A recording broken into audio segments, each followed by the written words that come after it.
Hello dear students, once again welcome in the online class of subject Basic Chemistry. Last video से हमने start किया है protection method. किससे protection कर रहे हैं हम मेटल का? करोजन से। ऐसे कुछ टेक्निक्स हम पढ़ रहे हैं जिससे हम अंदर वाला जो बेस मेटल होता है उसका करोजन से प्रोटेक्शन कर सकते हैं। हमने टेक्निक स्टार्ट की है हॉट डीपिंग। हॉट डीपिंग में हमको दो मेथड पढ़ना था। पहली मेथड है गैल्वेनाइजिंग और दूसरी मेथड जो है वो हमारी है टिनिंग। तो गैल्वेनाइजिंग प्रोसेस का मतलब होता है कि हम बेस मेटल के ऊपर किसका कोटिंग चढ़ाते हैं? जिंक का। और टिनिंग प्रोसेस का मतलब होता है कि हम बेस मेटल के ऊपर कौन से मेटल का कोटिंग चढ़ाते हैं? टिन मेटल का। टिन नाम का एक मेटल होता है, वो भी करोजन रेजिस्टेंट होता है, आसानी से उसका करोजन नहीं होता। तो ऐसे मेटल का कोटिंग जो है वो हम हमारे बेस मेटल के ऊपर चढ़ाते हैं, तब उस प्रोसेस को कहा जाता है टिनिंग। तो इसका डेफिनेशन जो है वो बिल्कुल गैल्वेनाइजिंग प्रोसेस के डेफिनेशन के जैसा ही है। बस गैल्वेनाइजिंग प्रोसेस में जो हमने मोल्टन जिंक लिखा था उसकी जगह पे यहाँ पे हमको क्या लिखना है? Molten tin. तो हमारी डेफिनेशन क्या हो जाएगी? The process of coating molten tin on the surface of base metal to protect it from corrosion. Molten tin का कोटिंग हमें चढ़ाना है किसके ऊपर? On the surface of base metal. किस लिए? To protect it from the corrosion, ताकि उसका करोजन ना हो या करोजन जो है वो मिनिमाइज हो जाए। तो उस प्रोसेस को कहा जाता है टिनिंग। अब हम इस प्रोसेस का भी क्या पढ़ेंगे? डायग्राम। तो डायग्राम पढ़ते समय हमें सबसे पहले ये बताना है कि शीट लेके हम सबसे पहले उसको क्लीन करेंगे, है ना। विदाउट क्लीनिंग हम डायरेक्टली उसका टिनिंग का प्रोसेस नहीं कर सकते, क्योंकि अगर वहाँ पे इम्प्योरिटीज़ या कुछ भी ऑयल या ग्रीस या डस्ट पार्टिकल रह जाते हैं तो हमारा जो टिनिंग करने का पर्पस है कि हमें करोजन से उसका बचाव करना है, वो सॉल्व नहीं हो पाएगा। तो डायग्राम जो है वो थोड़ी सी डिफरेंट टाइप की है गैल्वेनाइजिंग प्रोसेस से, तो वो हम समझते हैं। तो सबसे पहले क्या होता है कि एक शीट ली जाती है, ये है आयरन की हमारी बेस मेटल की शीट है, ठीक है। और फिर ये जो कुछ भी शीट है इसको हमको क्लीन करना है। तो क्लीन करने के लिए हम वही यूज़ करते हैं। सबसे पहले हम इसको डालते हैं डाइल्यूट H2SO4 सोल्यूशन में। तो यहाँ पे ये हमारे पास इस तरह से एक चेम्बर रहेगा। ये प्रोसेस थोड़ा सा डिफरेंट है इसका डायग्राम। यहाँ पे इस तरह से कंपार्टमेंट रहेगा, ये पहला हिस्सा है, ठीक है। उसके बाद ये दूसरा कंपार्टमेंट यहाँ पे होता है, और देन यहाँ पे ये तीसरा कंपार्टमेंट होता है, और यहाँ पे ये इस तरह से चौथा कंपार्टमेंट। मतलब एक ही असेंबली में 4 कंपार्टमेंट जो है वो प्रेजेंट होते हैं। तो सबसे पहले ये शीट इस तरह से आएगी। ये कौन सी शीट है? ये आयरन की शीट है, जिसके ऊपर हमें टिनिंग का प्रोसेस जो है वो करना है।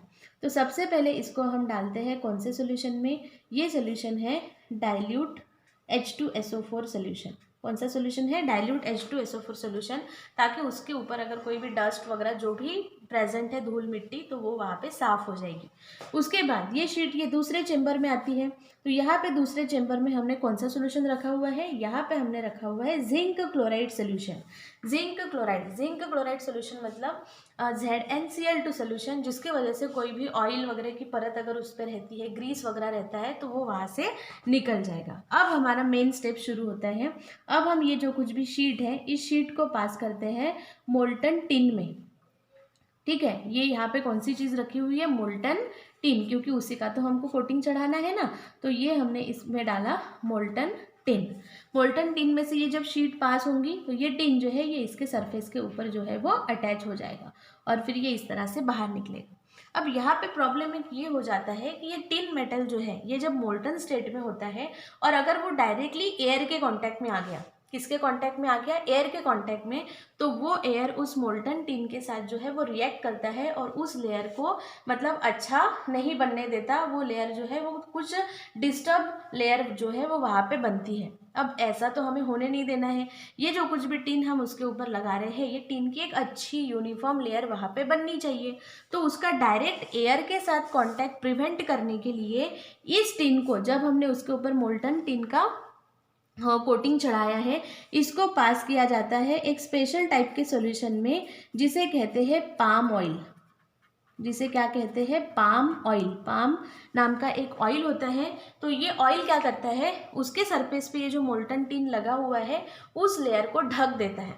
अब मोल्टन टिन की लेयर ढक गई, जिसकी वजह से जब ये शीट इस पाम ऑयल से बाहर निकलेगी तो मोल्टन टिन जो है वो डायरेक्टली एयर के कांटेक्ट में नहीं आएगा, जिसकी वजह से उसका ऑक्सीडेशन नहीं होगा और लेयर अच्छी रहेगी।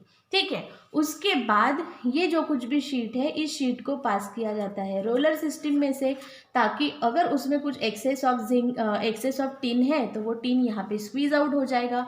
और फिर फाइनली यहाँ पे हमको कौन सी शीट मिलेगी, यहाँ पे हमें शीट मिलेगी जिसे हम कहेंगे टिन्ड शीट, जिसको हम क्या कहेंगे, टिन्ड शीट। तो ये हो गई है डायग्राम। कौन से प्रोसेस की डायग्राम है ये, टिनिंग प्रोसेस की डायग्राम। यहाँ पे एक ही असेंबली में हम सब कुछ कर रहे हैं।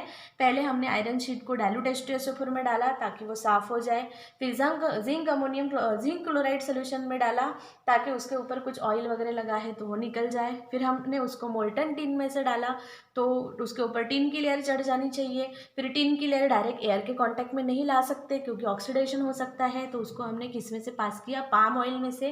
और फिर हमने उसको एक्सेस ऑफ टिन को हटाने के लिए स्क्वीज आउट किया रोलर सिस्टम में।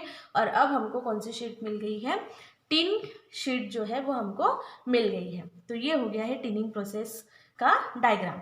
अब हम इस मेथड का क्या देखते हैं, एडवांटेज। इस मेथड का हम क्या देखते हैं, एडवांटेज। तो बच्चों यहाँ पे ना एक चीज़ आप लोग ध्यान में रखो कि गैल्वेनाइजिंग प्रोसेस का जो डिसएडवांटेज है वो इस प्रोसेस का बन जाता है एडवांटेज, और गैल्वेनाइजिंग प्रोसेस का जो एडवांटेज था वो इस प्रोसेस का बन जाता है डिसएडवांटेज, उल्टा। अब कैसे वो देखते हैं। तो गैल्वेनाइजिंग प्रोसेस का डिसएडवांटेज क्या था कि गैल्वेनाइज्ड कंटेनर में हम एसिडिक फूड स्टोर करके नहीं रख सकते, क्योंकि जिंक जो है वो एसिड के साथ रिएक्ट करता है और फिर फूड पॉइजनिंग हो सकती है। लेकिन ऐसी कोई भी दिक्कत टिन्ड आर्टिकल में नहीं होती, क्योंकि टिन एसिडिक फूड के साथ रिएक्ट नहीं करता। तो वो इसका क्या बन जाएगा, एडवांटेज। ओके, हाँ, तो यहाँ पे हम इसका एडवांटेज जो है यहाँ पे हम लिख सकते हैं कि टिन्ड आर्टिकल में हम किसी भी तरह का एसिडिक हो, बेसिक हो, किसी भी तरह का न्यूट्रल हो, फूड जो है वो स्टोर करके रख सकते हैं। तो हम लिखेंगे कि tin does not react with acidic food,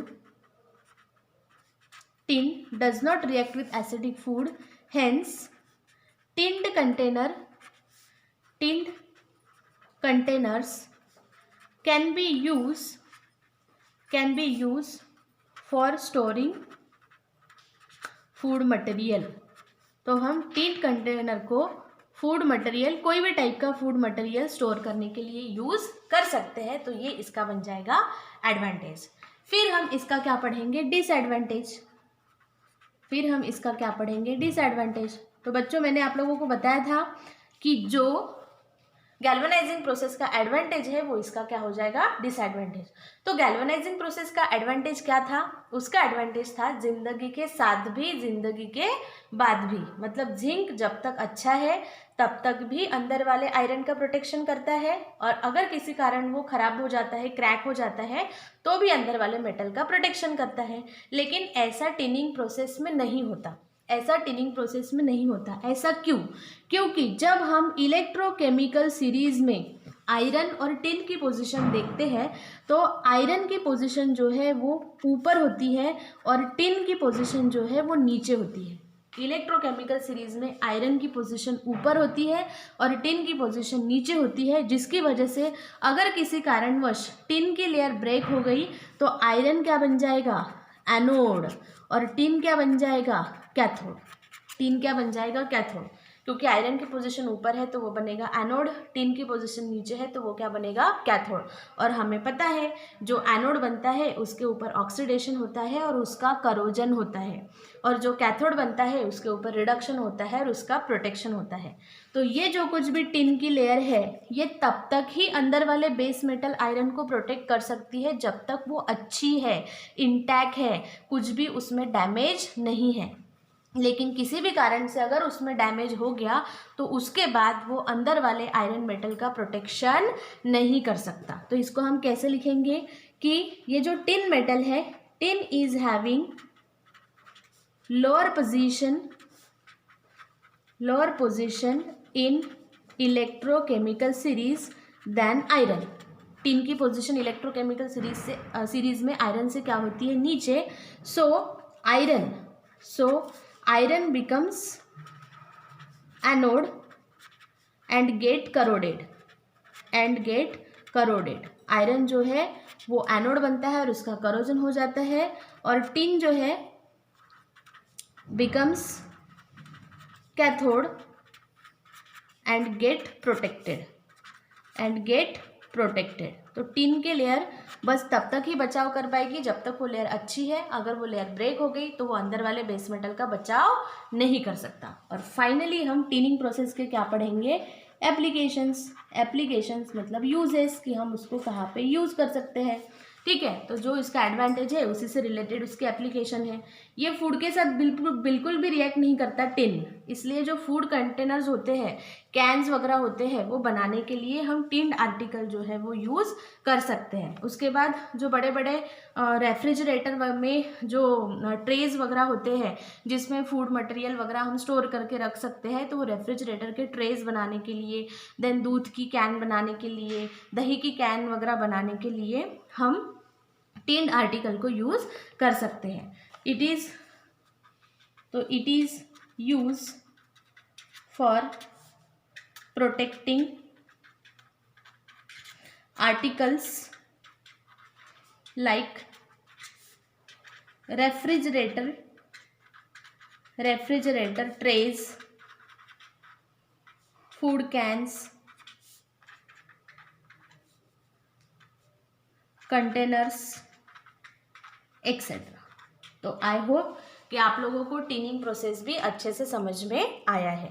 ठीक है, तो ये हमने पढ़ा है टिनिंग प्रोसेस, जो आता है कौन से टेक्निक में, हॉट डिपिंग प्रोसेस में। हमने डेफिनेशन पढ़ा, डायग्राम पढ़ा, उसके बाद उसका एडवांटेज, डिसएडवांटेज, और साथ में ही हमने उसका पढ़ा है एप्लीकेशन। अब नेक्स्ट पार्ट में हम पढ़ने वाले हैं गैल्वेनाइजिंग और टिनिंग प्रोसेस के बीच का डिफरेंस।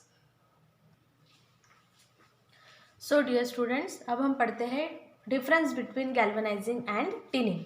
गैल्वेनाइजिंग और टिनिंग प्रोसेस का डिफरेंस बहुत ही आसान है, क्योंकि ऑलरेडी हम गैल्वेनाइजिंग और टिनिंग प्रोसेस जो है वो पढ़ चुके हैं। यहाँ पे हम कॉलम बनाएंगे गैल्वेनाइजिंग प्रोसेस का, और यहाँ पे हम कॉलम बनाएंगे टिनिंग प्रोसेस का। ठीक है, और वन बाय वन अब हम इसको पढ़ते हैं। तो सबसे पहला पॉइंट हमारा जो रहेगा वो रहेगा दोनों का डेफिनेशन। तो जैसा कि मैंने आप लोगों को पढ़ाते समय बताया है कि जब हम बेस मेटल के ऊपर मोल्टन जिंक का कोटिंग चढ़ाते हैं तो उस प्रोसेस को कहा जाता है गैल्वेनाइजिंग, और जब हम उसके ऊपर मोल्टन टिन का कोटिंग चढ़ाते हैं तो that process is called as tinning. तो एक बार हमारा रिवीजन भी इसका हो जाएगा। The process of coating molten zinc on the surface of base metal to protect it from corrosion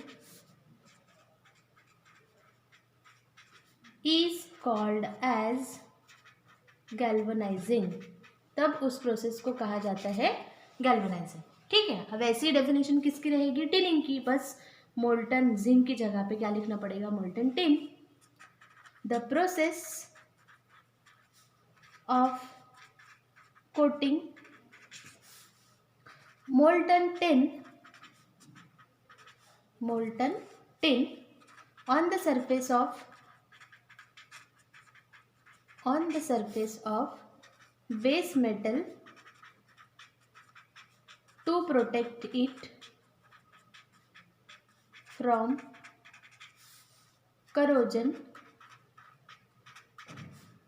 is called as tinning। तब उस प्रोसेस को क्या कहा जाता है, टिनिंग। देन